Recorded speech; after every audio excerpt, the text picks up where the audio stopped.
Генералниот штрајк во образованието, повод за мојот гостин во ова интервју. Велам добре дојде за председателот на СОНГ, Јаким Недалков. Добар ден, добро ве најдов. Многу динамика на терен, има ли некои новитети, поместувања од вчера денеска, го закажавте датумот за генералниот штрајк 11 април, зошто тој датум, што беше пресудно, што беше одлучно, докаде се информациите со преговорите од владата? Добро, ние го закажавме терминот 11 април, рачунајќи да оставиме доволно простор, така како што пропишуваат и законските одредби, од носење на денот на одлуката до реализирање на штрајкот или отпочнување на штрајкот, да има период на помирување. Сепак ние ги почитуваме вредностите на преговорите со социјалните партнери. Убедени сме дека со преговори и ќе се дојде до заедничко решение, дали сега, дали за време на штрајкот, не знаеме. Се ќе зависи од другата страна, од социјалните партнери, пред се од ресорните министри и севкупно од владата. Со кои преговори, во кој период ќе дојдеме до взаимно прифатливо решение.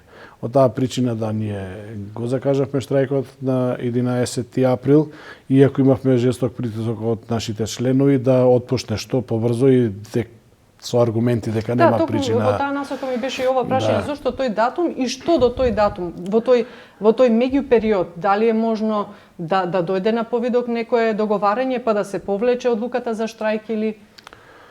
Па теоретски е возможно, затоа што преостануваат уште некои десетина дена до тој ден.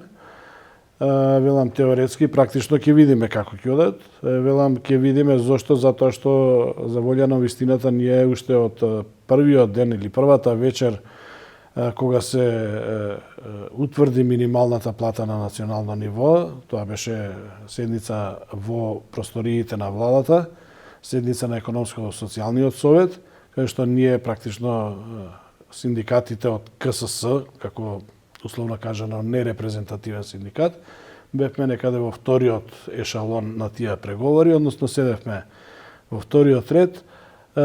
Уште тогаш таа вечер ние реагиравме дека не се постави и ова прашање на седница на економско-социјален совет, а тоа е прашањето на усогласување на платите согласно колективните договори што ги имаме, некои што ги немаат согласно закон, да речеме административците согласно закон за администрација, да се усогласат со зголемување на минималната плата. Како, кога, на кој начин, со која динамика и така натака. Беа залудни нашите кажувања дека треба сега веднаш да се договорат социјалните партнери кои што беа на масата што преговараа и тука заврши седницата, излегоа срекни задоволни преговарачите дека ја утврдиле минималната плата, дека е зголемена од 15.200 на 18.000 нето износ. Тука заврши приказната. Сакам да кажам дека ние практично некаде скоро 2 месеци настојуваме да ги убедиме надлежните дека со вакво големо, високо зголемување на минималната плата, што многу пати кажавме, го поздравуваме тој потек на подигнување на минималната плата од аспект на ублажување на кризата на социјално загрозени работници и така натака. Меѓутоа сега испадна дека со ова поместување на минималната плата се создаде огромно незадоволство. Ние тоа пак ќе се како дискрепанца од причина што со ваквото поместување, што не е прв пат, да се разбереме, континуирано со зголемување на минималните плати во минатото, многу малку се вршеше корекција. Односно се вршеше некакво зголемување на платите во дејностите ние што ги застапуваме, меѓутоа многу помалку него што беше процентуално висината на минималната плата зголемена. Од таа причина колективните договори во овој дел не соодействуваат со платите што ги земаме. Односно, можеме слободно да кажеме, со полна одговорност, дека се кршат колективните договори во делот на плати.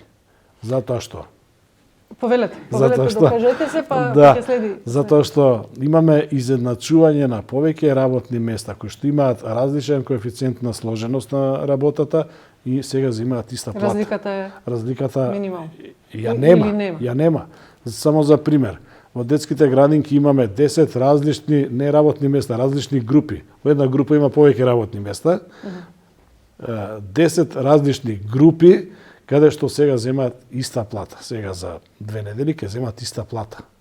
Тоа е кршење на колективниот договор, каде што сите по колективен договор имаат различни бодови на сложеност и добиваат различна плата по колективен, а сега земаат иста плата. Во образование 5 работни групи, во основно образование се изедначуваат, во средно образование 4. Тоа е едниот проблем, каде што овие колеги кои што се во истата група на социјално загрозени работници, условно кажано, и ја примаат минималната плата, меѓу нив има сега нетрпение, зошто до вчера имале разлика од 200, 300, 500 денари, сега ги немаат тие разлики. Колкава една наставничка плата, една плата на наставник, на образовен работник? Како се движат и направена ли анализа што вие всушност, знам дека барате 18,5% покачување и така, меѓутоа барате тоа, како што рековте, скалесто покачување, направена ли анализа од до, како тоа би се движило? Значи, нашите барања се по нас се разбира, издржани, подкрепени со и закон и колективен договор, со бројки кои што кажуваат дека тоа што го бараме е навистина така. Ништо не измислуваме.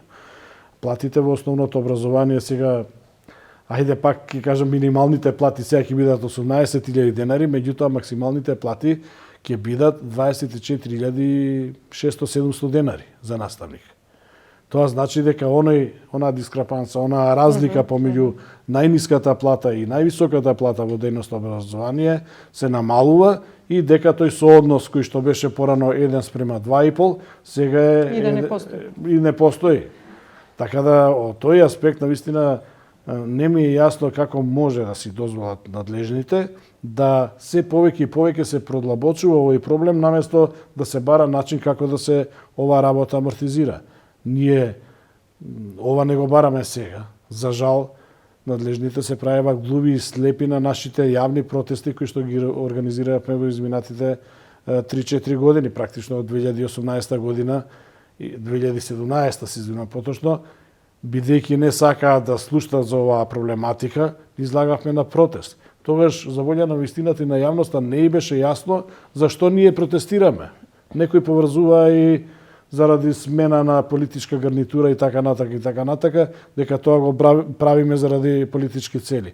Не сваќаа луѓето, граѓаните, не сваќаа дека ние тоа го правиме од причина што со таквото реализирање на минималната плата дека се уништуваат колективните договори, што е за волја на вистината во високо развиените земји, колективните договори имаат дури и повеќе од тежината него законите за дејностите. Токму во таа цел ми беше и следното прашање, затоа што има и поддршка, голем дел од граѓаните го поддржуваат штрајкот, меѓутоа има и негодување, значи негативни коментари. Дали барате преку леп погача, дали на основа на она што го работат наставниците, значи часовите на работа, тежината на работа и така натаму, дури имате и обвинувања, да не речам од некои ваши опоненти, дека вие сте собирале потписи за штрајк дури пред да преговарате со владата. Добро. Тоа е во плурализмот. Да, ајде, тоа го сметаме и за нормално, меѓутоа апсолутно не е точно и не е дозволено. И секакви такви обвинувања може да се граничат и со клевета, па за тоа и се одговара. Па не е ни тајна дека читаме по социјалните мрежи дека дури некој веќе знаат што е договорено. Замислете, веќе знаат што е договорено, а ние одека као глумиме нешто борци за работнички права, борци за наставниците или не знам што. Мислам, тоа се ноторни лаги, измислици кои што одат во правец, се прави само да не се дојде до остварување на нашата крајна цел, подигнување на социјалниот статус на вработените во детската заштита, во основното и средното образование, во високото образование, во културата веќе за сета среќа е направен колективен договор кој што ги задоволи на најголемиот дел вработени, ги задоволи потребите и да не ги заборавиме на штета на ученичките и студентски домови кои што се апсолутно заборавени од државата како да не постојат. Тоа е една пропагандна машинерија која што од искуствата кои што ги имаме досега свесни сме дека ја имало и ќе има и сега во наредниот период се повеќе и повеќе ќе се засилува таа антикампања за тоа што го правиме, секој си има своја математика зошто тоа го прави. Јас сум сведок дека има голем број на наши опоненти, како што ги нарековте, кои што би уживале, би биле пресрекни СОНК како синдикат, како убедливо најголемиот синдикат во државата, 4 пати е поголем него вториот синдикат во државата, кога не би имал успех, кога би бил спречен, кога би бил понижен, кога би излегле со релативно мали резултати за некого. За некого. Тоа велам за некого, за тоа се луѓе кои што ќе сакаат 80% сега веднаш и одма зголемување на платите. Доколку тоа не се случи, доколку ние после штрајкот не добиеме плата од 24.000-44.000, кои што некои математики велат дека толку треба да има просветниот работник плата, тогаш се што ќе биде по таа сума ќе биде неуспех. Замислете сега... И кога ова го спомнавте, сега се сетив на уште една изјава, кога спомнавте сумата од 44.000, имаше исто обвинување на ваша сметка дека ако не сте биле вие загрижен за вашите лични интереси, за интересите на поедини луѓе во синдикатот или во вашата фела, досега можеби ќе сте издействувале плата од 45.000 денари за наставници. Па, дај Боже да е така, тогаш би имал многу повеќе плата него сега што имам. Значи, нашите плати се така регулирани, некако сооднос има помеѓу вработените во нашите дејности и врз основа на тоа се одредуваат и платите на вработените во администрацијата, да кажам, во СОНК. Тогаш ја би бил пресреќен, тогаш би имал барем дупло повисока плата него сега што имам. И тоа е навистина спротивен аргумент кој што не им оди во прилог на тие луѓе. Така да, тоа ви е исто слично како приватни компании, би сакале, не знам, да имаат профит на крајот на годината 13, 14, 15, 50%, со тоа би делеле дивиденди, би ги покачиле платите и така натака, бидејќи имаат профит. Да е така, тогаш ние и повисока чланарина ќе имаме и ќе имаме можност да ги зголемуваме платите и на администрацијата кој што е во синдикатот, како професионални работници кои што се за волја на вистината релативно малку луѓе работат за огромен број на членови. Или ако на некого не му е јасно, тие опоненти кои што многу сакаат да критикуваат, имаат една зграда на работниците кои што си ја узурпираа и присвоија и една можеби највисока во градов, во Скопје, не знам некаде, не е највисока. Мислите на Сојуз на синдикати? Па не реков јас за кого, меѓутоа таа е зграда на работниците, а си ја приватизираа. Кога, како, во кое време и воопште не е важно.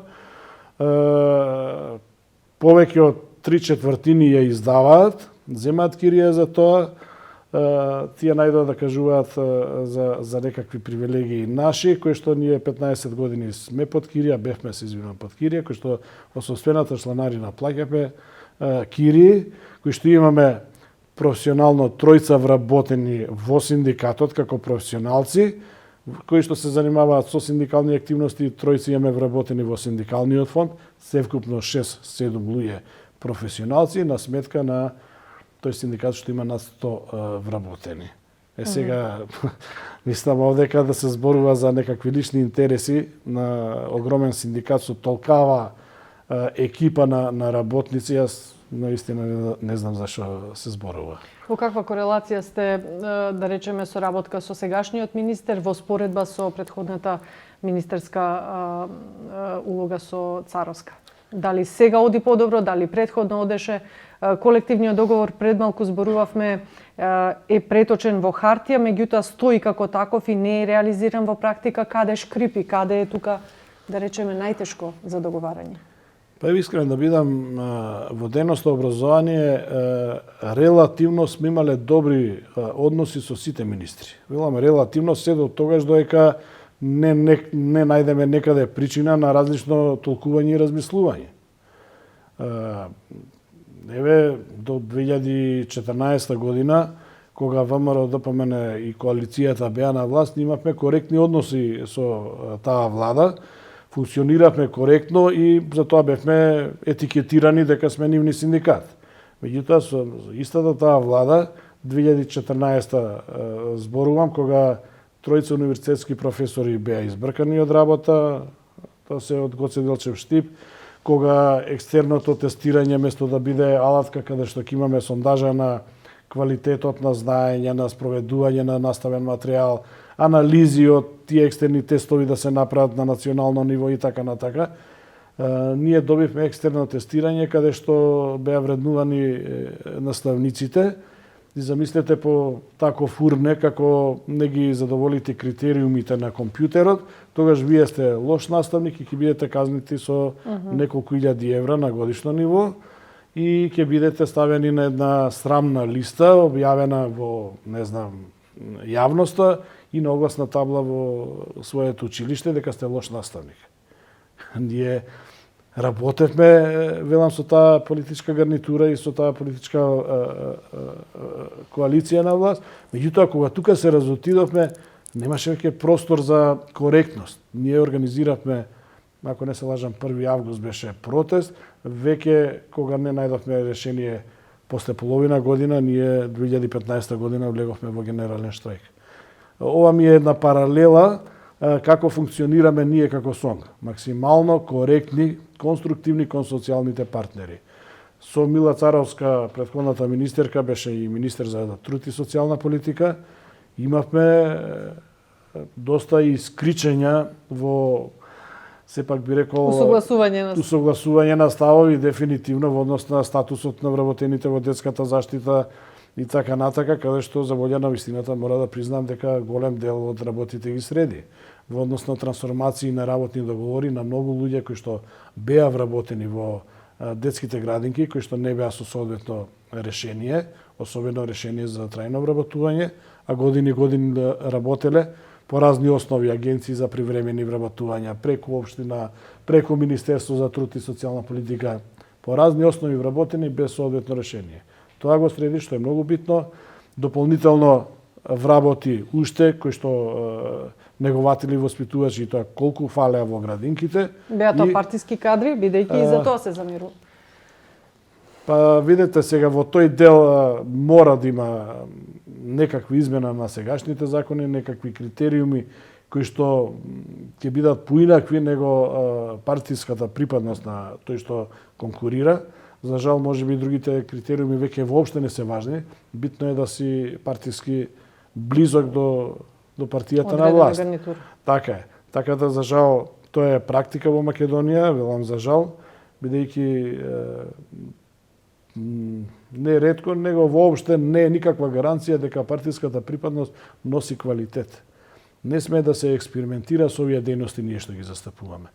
Со сепак вие представувате најранливата категорија, така речено. Замислете со дечиња од 8-9 месечна возраст кои што доаѓаат во јасли, па до 5 години дечиња, најранлива категорија, нешто свето и мило што го имаме како луѓе, па еве како жива раса што се вели, и како родители, како... Па дополнително тоа да се експериментира по партиска линија, несоодветни луѓе да се ставаат, да се вработуваат, кои што навистина може би за некој нема ова да биде во ред и може би ќе бидам критикуван за ова моја изјава, меѓутоа некои навистина не заслужуваат на такви работни места, а ги имаме.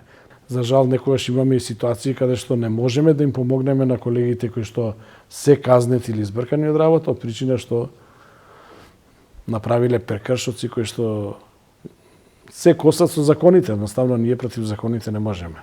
Така. Како заокружување, да речеме, на оваа тема, па понатаму ќе одиме на дефинирање на што значи терминот 11 април и така натаму.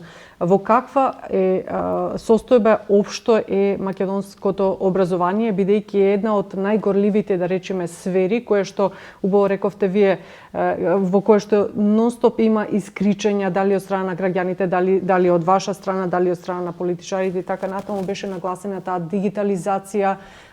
Имаше искричења околу носењето на маските, еве сега се шегуваме во наводници, нели маските падна, а родителите пак се бунат, велат да, синдикатот е тука сега да ги заштити своите интереси преку платата, ама не реагираше кога требаше за учениците. Општо, каква е вашата оценка? Па веќе отворивте повеќе теми, повеќе прашања, така, ама ако може еден сублимат краток, да, ги запомнам. Пред се јавна тајна дека во Македонија образованието е на многу ниско ниво. Од многу фактори, од многу агли да се гледа.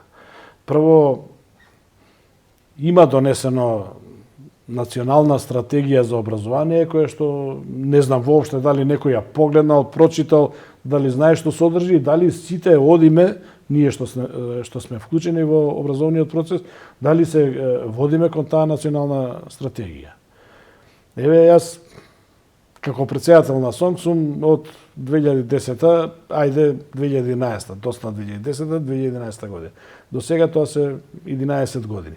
За 11 години се сменети 9 министри за образование, кои што секој министер има своја визија за образованието и си прави така како што смета дека е најдобро. Значи, апсолутно сум против тоа и каде можам, тоа го кажувам. Може тоа, не сум во право, меѓутоа сметам дека мора да се има национална рамка на образование, каде што без разлика која политичка гарнитура и кој министер ќе дојде на власт, мора да се спроведува. Тоа е едно што мислам дека како основа, како темел мораме да го имаме. Таа национална рамка, таа национална стратегија мора да биде прифатена, ми се чини, со консензус од сите политички субјекти. И политички, и професионални субјекти. Понекогаш треба да се обединуваме по стратешки прашања, така. Значи, не може кој како дојде да менува учебници или да менува наставни програми. Не може. Се знае. Не, образованието на крајот на краишта не е експеримент. Не се експериментира. Него се гради, надградува, за да имаме долгорочни резултати. Во спротивно, ова е импровизација на образование. Тогаш во ваква сфера на дигитализација, што споменавте, ајде, нема потреба ни ние да организираме настава. Нека седат дома децата, нека гуглаат, нека читаат, нека се едуцираат, па еве на крај на учебна година екстерно тестирање, кој колку научил, толку и оценка ќе добие. Може и ваква теза некој веќе да постави, меѓутоа не е тоа апсолутно. Нас не ни требаат деца роботи. Нас ни требаат деца кои што утре заутре ќе знаат и да го користат соствениот ум за анализа. Во делот на заштита на правата на учениците, еве и тоа е прашање кое што допрва ќе биде доста експлоатирано и наистина сакам и за ова да одвоиме минутка-две. Синдикатот е пред се организација која што се грижи, не пред се, него основна поента му е да се грижи за правата на своите членови, на своите вработени, на членовите во синдикатот. За жал, ние немаме право да се грижиме за правата на децата. Тоа е статутарни се тие одредби, каде што е јасно за кого имаме надлежност. Секое мешање во работата на работодавачот, во работата на училишниот одбор, во работата на учениците, е неприфатливо. Ние можеме да сугерираме, да даваме забелешки за подобрување на нештата. Меѓутоа, секој си има своји надлежности. И знаеме, имаме искуство, ќе се формираат и новокомпонирани здруженија на родители, борци за човекови права, не знам какви не ќе има, кои што ќе не осудуваат. Би сакал да бидат тие осуди искрени и чисти и честни, за да ние во иднина се поправиме, односно да ни посочат како на кој начин просветните работници и вработените во дејност образование, детска заштита, како на кој начин ќе си ги остварат своите права во услови на штрајк. Штрајк по дефиниција е прекин на работниот процес, генерално збориме, дали тоа фабрика, продавница, маркет или установи од јавниот сектор, вклучувајќи тука и училиште и градинки, запирање на процесот на работа. Така е пропишано во Закон за работни односи, каде што работниците кои што ќе штрајкуваат ќе бидат на своите работни места, меѓутоа нема да ги извршуваат работните задачи. Во таа насока ми е следното прашање. Заокружене 11 април. Децата одат во училиште или не одат во училиште? Затоа што наставниот кадар, градинките, кај што се луѓето кои што се вработени, сигурно ќе бидат на своите работни места. Не знам како е планирано затоа да детализираме да го детализираме практичниот дел, да им појасниме на луѓето, на граѓаните што ќе се случува тој ден, дали ќе ги носат децата, дали ќе има настава, како ќе бидат згрижени посебно дечињата во градинки, бидејќи се отвора нели простор, дилема за оние кои што работат родители, па како тоа ќе биде? Вака сега, ние овие одлуки што ги носиме, теком веќе што се донесени, ќе ги дистрибуираме до Министерството за труд и социјална политика, Министерството за образование и наука, кои што се надлежни за згрижување на децата и воспитание и образование, значи овие две ресорни министерства, до локалните самоуправи, кои што се оснивачи на овие установи, што се при нивната локална самоуправа, до директорите на училиштата, кои што се организатори и реализатори со персоналот на воспитно-образовниот процес, дека ние на 11 април ќе штрајкуваме. Тоа ќе значи дека директно со работодавачите, односно директорите, треба да договориме како на кој начин ќе се изразува незадоволството, револтот на вработените во дејностите, од значи нормално барање и сите тие други акти што треба да се достават. Битно ќе биде да се договориме за отпушнување на времето на штрајкот на дневно ниво, од до каде, дали во нека училница, дали во секој случај тоа нема да биде на улица, или? И така натака, не на улица, значи во установата, кои луѓе ќе штрајкуваат, не со списоци со име и презиме, односно дека сите членови на СОНК ќе бидат во штрајк. Тоа значи, не секогаш се сите членови на СОНК, има 1, 2, 3, 5 души, по разни основи што не се членови на СОНК. Во таа смисла, директорот како работодавач и организатор на процесот, на работниот процес, ќе треба да си организира организацијата да му функционира непречено. Нашата работа до тука завршува. Директорот ја превзема сета одговорност на функционирање. Значи тој организира дали тој ден ќе има настава, дали како ќе се одвива работата и со кого. Се работи за осетлива материја, се работи за работа со деца. Да, тоа е многу проблематично. Во 2014 година, кога ние се подготвувавме за генерален штрајк, експресно, по скратена постапка, се донесо измени и дополнување на Закон за основно и средно образование и на Закон за заштита на деца.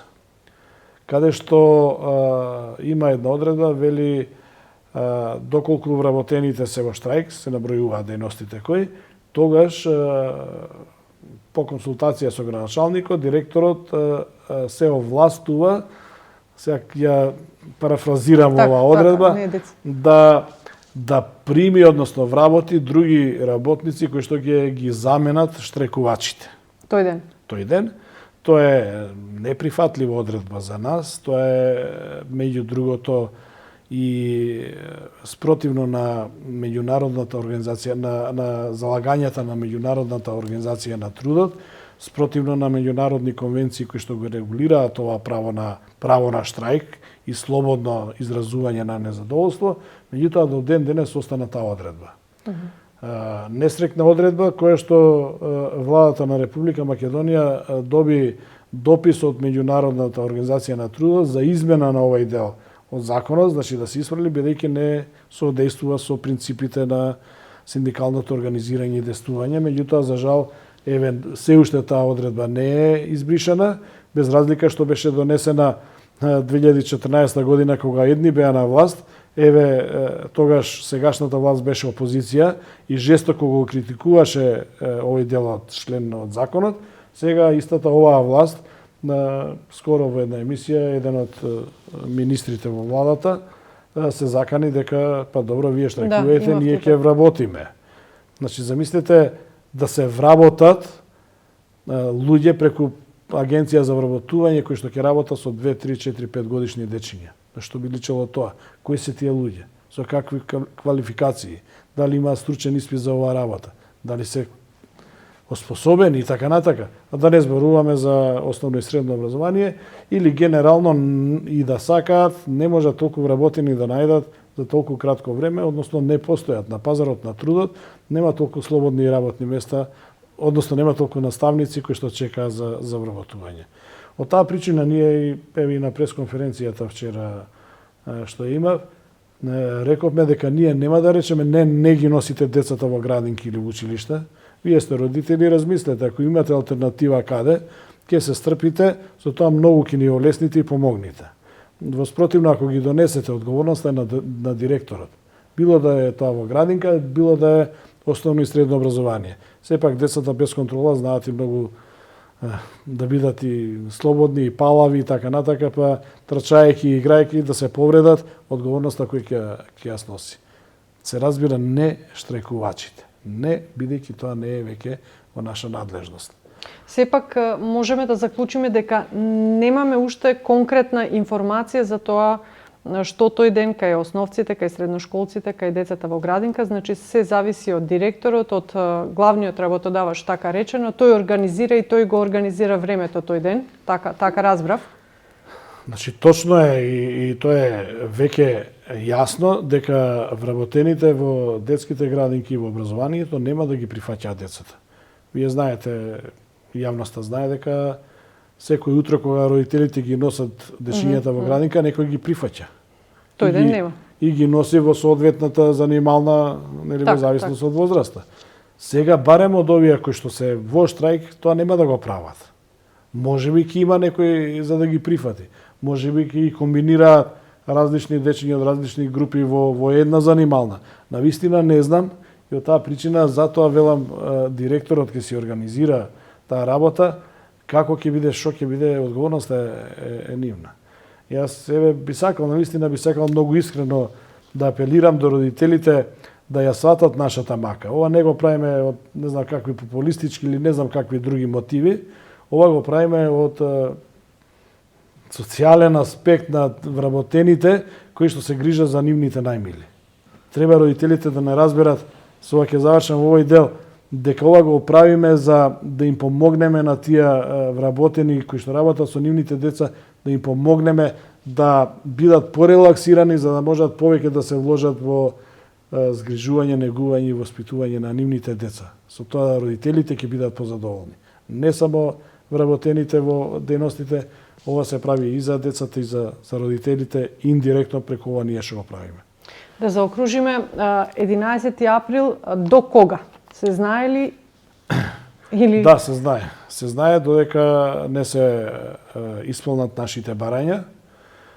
А кога ќе се исполнат нашите барања не се знае. Значи ние знаеме само едно, дека навистина повеќе вака не може, дека една за секоја системски мора да се реши проблемот, дека сега во моментот, дали по една недела или еден месец, навистина не знам кога ќе заврши штрајкот, ние мораме соодветно да ги подигнеме платите на една стартна позиција, за да можеме понатака, во наредниот период, така беше и нашиот предлог, до 2024 година, да го изградиме тој системски модел на вреднување на трудот на работниците, каде што повеќе никогаш нема да се судруваме со зголемување на минималната плата. Има решенија, има предлози, конструктивни сме во тој дел, меѓутоа, се додека стартната позиција не ја изградиме, тогаш не можеме да зборуваме за некој период од 2 години. Тоа е многу важно во овој период на преговори.